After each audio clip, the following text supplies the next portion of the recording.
ഇന്ന് വനിതാ സംരംഭകയായ കൃഷ്ണകുമാരി ചേച്ചിയാണ് പാവൽ മീഡിയയ്ക്കൊപ്പമുള്ളത്. മൈനാഗപ്പള്ളി സൊസൈറ്റി മുക്ക് തെക്കില്ലത്ത് ഫ്ലവർ ആൻഡ് ഓയിൽ മിൽ നടത്തുന്ന കൃഷ്ണകുമാരി ചേച്ചി. ഈ മില്ല് എപ്പോഴാണ് ചേച്ചി തുടങ്ങുന്നത്? 2020 കോവിഡ് സമയത്ത്. അത് തുടങ്ങാനുള്ള ഒരു സാഹചര്യം ഉണ്ടായിരുന്നു. കോവിഡ് സമയത്ത് ഞങ്ങള് മോനൊക്കെ ലീവല്ലേ, ഞങ്ങളുടെ വീടായിരുന്നു അതാ മില്ലിപ്പം.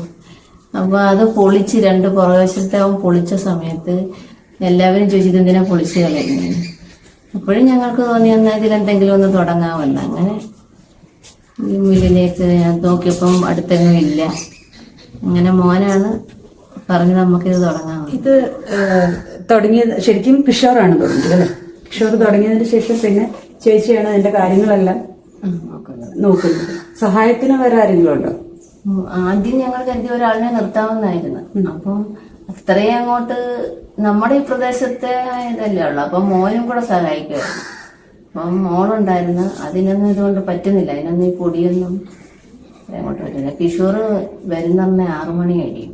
അപ്പൊ അതിന് മുമ്പ് ഞങ്ങൾ രണ്ടുപേരൂടെ അങ്ങനെ ചെയ്ത് നമുക്ക് അറിയത്തില്ലല്ലോ എങ്ങനെയാണെന്ന്. ഞങ്ങൾ രണ്ടുപേരും കൂടെ ചേർന്നൊക്കെ നടത്തി നോക്കി. പിന്നെ ഇത് ഞാൻ സ്വയം ഏറ്റെടുത്തു. ശരിക്കും എത്രത്തോളം എത്ര വർഷം ആയി? 2020 ഇപ്പൊ 4 വർഷമാവും അല്ലേ? ഈ 4 വർഷത്തിനിടയ്ക്ക് പിന്നെ പ്രത്യേകിച്ച് മാറ്റങ്ങൾ എന്തെങ്കിലും പുതിയ മെഷീൻസോ അങ്ങനെ ഒന്നും മാറിയിട്ടില്ല. ഇത് തന്നെയാണ്. ശരിക്കും ചേച്ചിക്ക് ഇതിനിപ്പോ ആരുടെയും സഹായം വേണ്ട നടത്താൻ, ഒറ്റയ്ക്ക് തന്നെയാണ് നടത്തുന്നത്. അപ്പൊ ഡെയിലി കസ്റ്റമേഴ്സ് എങ്ങനെയാ? ഡെയിലി ആൾക്കാർ വരുന്നത് എങ്ങനെയാ? ആൾക്കാരുടെ ഒരു എണ്ണമൊക്കെ എങ്ങനെ വരും? ചില ദിവസങ്ങളിൽ 10-12 പേര് കാണും, ചിലപ്പോ 5 പേരെ കാണത്തുള്ളൂ.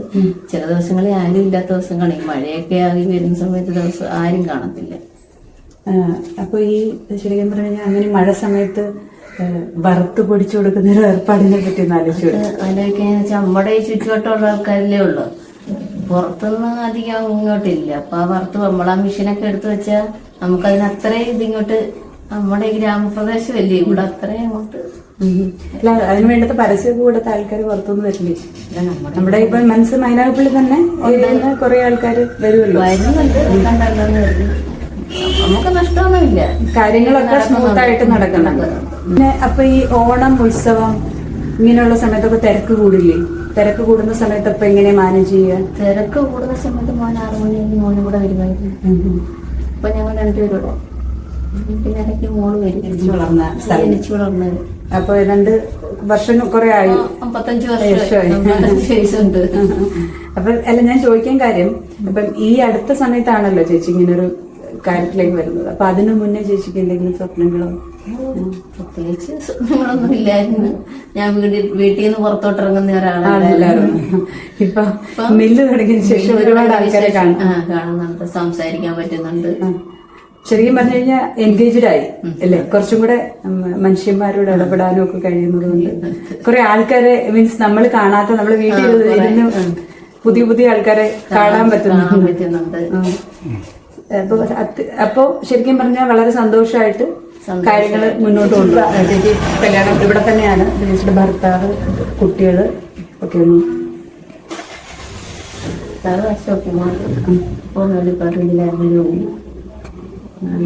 സർവീസിലിരിക്കുകയാണ് മരിച്ചത്. മോനെ ഉള്ളു ഇപ്പം. മരുമോളും കൊച്ചുമോളും. ഒരു മോനെ ഉള്ളോ? മോനും ചെറിയ കുഞ്ഞിന് എത്ര വയസ്സായി? 8 വയസ്സ്. ചേച്ചി ഇത് തുടങ്ങുമ്പോഴേ, മില്ല് തുടങ്ങുന്ന സമയത്ത് സാമ്പത്തിക പ്രശ്നങ്ങളൊക്കെ വരുമല്ലോ. നമ്മളീ പറഞ്ഞ ഒരു സംരംഭം തുടങ്ങുക എന്ന് പറയുന്നത് അത്ര എളുപ്പമല്ല. അപ്പൊ ആ സാമ്പത്തികമൊക്കെ എങ്ങനെയാ മാനേജ് ചെയ്തേ? അതെന്തെങ്കിലും ലോണോ? ലോണൊന്നുമില്ല, നമ്മുടെ സേവിങ്സ് വെച്ച് തന്നെയാണ് എടുത്തത്.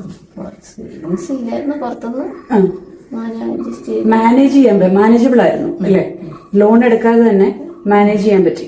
അപ്പം അതുപോലെ തന്നെ ഈ പല സ്ത്രീകളും മടിക്കുന്ന ഒരു കാര്യമാണ്, എന്തെങ്കിലും ഒരു കാര്യത്തില് ഇടപെട്ട് കഴിഞ്ഞിട്ട് നടക്കുവോ ഇല്ലയോ എന്നൊക്കെയുള്ളൊരു കൺഫ്യൂഷൻ കാരണം പലതും ചെയ്യാറില്ല. അപ്പൊ അവരോട് ചേച്ചിക്ക് എന്താ പറയാനുള്ളത്?